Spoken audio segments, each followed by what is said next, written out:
மீனவர்கள் நிறைஞ்ச நம்ம மாவட்டத்தோட மிகப்பெரிய பிரச்சனை என்னன்னு கேட்டீங்கன்னா, இலங்கை கடற்படையால் நம்முடைய மீனவர்கள் கைது செய்யப்படுவது. கடந்த 22ஆம் நாள் ராமேஸ்வரம் மீன்பிடி துறைமுகத்திலிருந்து மீன்பிடிக்க சென்ற 32 மீனவர்களையும் அவங்களோட 5 மீன்பிடி படகுகளையும் இலங்கை கடற்படை 23ஆம் நாள் கைது செஞ்சாங்க.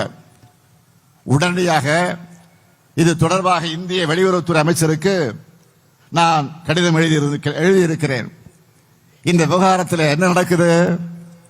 கடந்த மாதம் 18ஆம் நாள் மீனவ சங்கங்களை சார்ந்தவங்க என்னை கோட்டையில சந்திச்சு இதை பத்தி பேசினாங்க. அவங்க வேதனையோடு குறிப்பிட்டது என்ன என்றால், மீனவர்களை கைது செய்யறாங்க, கடற்படை ரோந்து படக மீனவர் படகு மீது மோத விட்டு மூழ்கடிக்கிறாங்க, வலைகளை நாசப்படுத்துறாங்க, பிடிச்சு வச்சிருக்கக்கூடிய மீன்களை திருடுறாங்க. இதெல்லாம் கேட்பார் இல்லாம நடக்குதுன்னு தங்களுடைய மனக்குமுறல வெளிப்படுத்தினாங்க. அது மட்டுமல்ல, அண்மை காலத்தில் கைது செய்யப்பட்ட மீனவர்கள் விடுதலை செய்யும் போது பெருந்தொகைய இலங்கை நீதிமன்றங்கள் அபராதமாக விதிக்கிறதாகவும், பறிமுதல் செய்யப்பட்ட மீனவர்கள விசைப்படகுகளை ஏலம் விடுகிற இலங்கை அரசு இப்போ அவங்க விடுதலை செய்யும் போது அபராதம் விதிக்கிறது தங்களுடைய வாழ்வாதாரத்துக்கு பெரு அச்சுறுத்தலாக மாறி இருக்கிறதாக வேதனையோடு சொன்னாங்க. மாண்புமிகு பிரதமர் மோடி அவர்கள் பதவியேற்ற கடந்த 2014ஆம் ஆண்டு முதல் இதுவரையிலான இந்த ஒன்றிய அரசோட 10 ஆண்டு காலத்தில் மட்டும் இலங்கை கடற்படையினால் கைது செய்யப்பட்ட தமிழ்நாட்டு மீனவர்களுடைய எண்ணிக்கை எவ்வளவு தெரியுமா? 3656 பேர். அதிலேயும் இந்த நாகப்பட்டினம் மாவட்டத்தை சார்ந்தவர்கள் 116 பேர். 611 விசைப்படகுகளை பறிமுதல் செஞ்சிருக்கிறாங்க.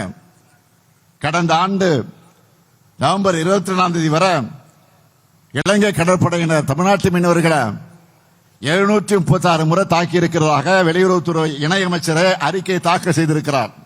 நான் சொல்லல, இலங்கையில் என்ன பிரச்சனை என்பது தெளிவாக என்னென்ன பாதிப்பு என்பதை வெளியுறவுத்துறை அமைச்சராக இருக்கக்கூடிய ஒன்றியத்துடைய வெளியுறவுத்துறை அமைச்சராக இருக்கக்கூடிய இணையமைச்சர் அறிக்கையை ஆதாரத்தோடு தாக்கல் செய்திருக்கிறார். இந்த பிரச்சனைக்கு தீர்வு காண வேண்டிய பொறுப்பு ஒன்றிய அரசுக்கு தான் இருக்கு. ஆனா செய்யறாங்களா? இல்ல. 2010ஆம் ஆண்டு முதல் 2 நாட்டு மீனவர்களுக்கும் இடையே பல கட்டங்களாக நடந்த பேச்சுவார்த்தைகள் இப்போ நடக்கிறது இல்ல. 2016ஆம் ஆண்டு இந்திய இலங்கை மீனவருடைய அமைச்சர்கள் மட்டத்தில் நடந்த பேச்சுவார்த்தைகள் எடுக்கப்பட்ட முடிவுகள் மீறப்படுது.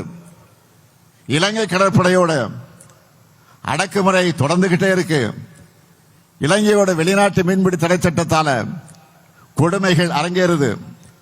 இது பத்தி ஒன்றிய வெளியுறவுத்துறை அமைச்சர் மாண்புமிகு ஜெய்சங்கர் அவர்கள் என்ன சொல்றாரு?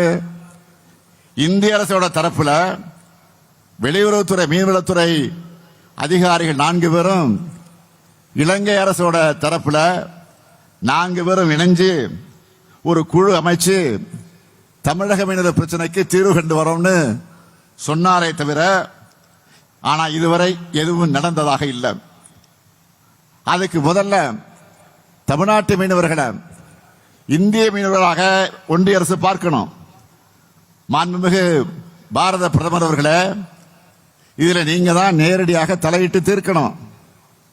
இலங்கை கடற்படையால் இந்திய மீனவர்கள் தாக்கப்படுறதும் கைது செய்யப்படுறதும் காலங்காலமாக தொடர்ந்துகிட்டே இருக்க முடியாது. இதுக்கு முற்றுப்புள்ளி வச்சாகணும். நம்மோட மீனவர்கள் உரிமையை நிலைநாட்டு வகையில தான் உறுதியான நடவடிக்கையை நீங்க எடுக்கணும். மிக கொடூரமான விதிமுறைகள், தண்டனைகள் அடங்கியிருக்கக்கூடிய 2018ஆம் ஆண்டு சட்டத்தை இலங்கை அரசு நீக்கணும். சிறைபிடிக்கப்பட்ட மீனவர்களையும் அவங்களோட மீன்பிடி படகுகளையும் விரைவில் விடுவித்திட நீங்க பேசணும். மீனவர்களுக்கு தேவையான சட்ட உதவிகளை வழங்கணும். மீனவர்கிட்ட அதிக அளவு அபாராதம் வசூலிக்கக்கூடிய அந்த கொடுமையை தடுக்க உரிய நடவடிக்கை மேற்கொள்ளணும். கச்சத்தீவு அருகே தமிழ்நாட்டு மீனவர்கள் மீன்பிடிக்கிறத இலங்கை அனுமதிக்கக்கூடிய வகையில புதியதொரு ஒப்பந்தத்தை மேற்கொள்ள நீங்க நடவடிக்கை எடுக்கணும்னு தமிழ்நாட்டுடைய முதலமைச்சராக நான் உங்களை மீண்டும் மீண்டும் கேட்டுக்கொள்ள விரும்புகிறேன். இப்படி ஒவ்வொரு விவகாரத்திலையும் நாம நம்முடைய உரிமையை நிலைநாட்ட போராடி கொண்டுதான் இருக்கிறோம். எல்லா திட்டங்களையும் தமிழ்நாட்டுக்கு வர வேண்டிய நிதி முறையாக வர்றதில்லை. இயற்கை பேரிடர் காரணமாக ஏற்பட்ட பாதிப்புகளை சரி செய்யக்கூட நிவாரண நிதியை முழுமையாக தர்றது கிடையாது. ஏன் இப்போ பள்ளி மாணவ மாணவியருடைய படிப்புக்காக தர வேண்டிய நிதியை கூட தரல. இந்த நிதியை தரணும்னா என்ன சொல்றாங்க, மும்மொழி திட்டத்தை ஏத்துக்குங்க என்று நமக்கு நிபந்தனை போடுறாங்க. இது ஒன்றிய அரசு ஏன் செய்து தெரியுமா? தமிழ்நாடு இந்த அளவுக்கு முன்னேறி இருக்கிறதுக்கு காரணம் இருமொழி கொள்கை தான் என்பது அவங்களுக்கு தெரியும். ஒன்றிய அரசோட எல்லா புள்ளி விவரங்கள்லையும் முன்னிலையில் இருக்கிறோமே, அது தெரியாத அவங்களுக்கு நல்லா தெரியும். தெரிஞ்சு ஏன் பண்றாங்க? தமிழ்நாட்டோட வளர்ச்சி, தமிழோட தனித்துவம் சிலருடைய கண்களை உறுத்துது. அதனால் இப்படி பண்றாங்க. உலகம் முழுக்க நம்ம தமிழர்கள் பெரிய பெரிய கம்பெனிகளில் பெரிய பெரிய வேலைகளில் இருக்கிறாங்க. அதுக்கு காரணம் ஆங்கிலம் கத்துக்கிட்டது. இந்தியை கத்துக்கிட்டு இருந்தா நம்மால இந்த உயரத்தை அடைஞ்சிருக்க முடியுமா? முடியவே முடியாது. நம்முடைய தாய்மொழி தமிழ், உலகத்தோட பேச ஆங்கிலம், வாழ்க்கையில முன்னேற அறிவியல், தொழில்நுட்பம், கணிதம், சமூக அறிவியல், அது போதும். இதுதான் நம்ம வெற்றியோட அடிப்படை. நான் இன்னும் வெளிப்படையாக சொல்லுகிறேன், இந்தி ஆதிக்கம் எதுக்குன்னா சிலரோட சமூக ஆதிக்கத்தை நிலைநிறுத்தத்தான். இதை உணர்ந்த காரணத்தால தான் இந்தி திணிப்புக்கு எதிரான நம்முடைய உரிமை குரலுக்கு இப்போ வட மாநிலங்கள் இருந்தும் ஆதரவு குரல் வருது. இந்த சதிய பல ஆண்டுகளுக்கு முன்னாடியே தமிழ்நாடு உணர்ந்துடுச்சு. அந்த சதியோட தொடர்ச்சி தான் இப்போ நடக்கிற மிரட்டல்கள் இளைய தலைமுறையினரும் ஏன் தமிழ்நாட்டு குழந்தைகள் கூட உணர்ந்திருக்கிறாங்க. செய்திகள்லையும் சமூக வலைத்தளங்களையும் நீங்க பார்த்திருப்பீங்க. கடலூரை சேர்ந்த சிறுமி நன்முகை ஒன்றிய அரசு நிதி தரலன்னா என்ன, நான் தரேன், தன்னுடைய சேமிப்பு பணமான 10,000 ரூபாயை காசோலையா எனக்கு அனுப்பி வச்சார். தன்னுடைய தாத்தாவும் பாட்டியும் தமிழ் ஆசிரியர் என்று குறிப்பிட்டு தமிழ் வாழ்க என்று தமிழ் உணர்வை வீடியோவில் அந்த குழந்தை வெளியிட்டதை பார்த்து நான் கண் கலங்கிட்டேன், உடைஞ்சே போயிட்டேன். அதே மாதிரி இன்னும் பல பிஞ்சு உள்ளங்கள் நிதி கொடுத்தப்போ அவருடைய உணர்வும் உறுதியும் என்னை நெகிழ வச்சது. ஆனா என்னால மகிழ்ச்சி அடைய முடியல. இந்த பிஞ்சு குழந்தைகளுக்கு இருக்கிற உணர்வு கூட ஒன்றிய ஆட்சியாளர்களுக்கு இல்லையேன்னு வேதனை தான் நான் அடைந்தேன். பிஞ்சு குழந்தைகளுக்கு கூட ஒன்றிய அரசோட சதி புரிஞ்சிருக்கு. இதுதான் தமிழ்நாடு, இதுதான் தமிழ்நாட்டு மக்களுடைய உணர்வு. இந்த தமிழ்நாட்டுக்காக உழைக்கத்தான், உரிமைகளை பெற்றுத்தரத்தான் இந்த முத்துவேலு கருணாநிதி ஸ்டாலின் வாழ்வு இருக்கு. போராடி பெற்ற நம்முடைய உரிமைகளை கூட எப்படியெல்லாம் பறிக்கலாம்னு நினைக்கிறவங்களா இன்றைக்கு ஒன்றிய ஆட்சியாளர்கள் இருக்கிறாங்க. நம்முடைய பிரதிநிதித்துவத்தை குறைக்க, நம்முடைய குரலை நசுக்கிற ஆபத்தா தொகுதி மறுசீரமைப்பு வரப்போகுது. அதனாலதான் முன்னெச்சரிக்கையோட அந்த உணர்வோட அதற்கு எதிராக குரல் எழுப்ப தொடங்கி இருக்கிறோம். நாளை மறுநாள் இது சம்பந்தமா தமிழ்நாட்டோட உணர்வை ஒற்றுமையா ஒருமித்த குரல் எழுப்ப வேண்டும் என்று அனைத்து கட்சி கூட்டத்தை கூட்டியிருக்கேன்.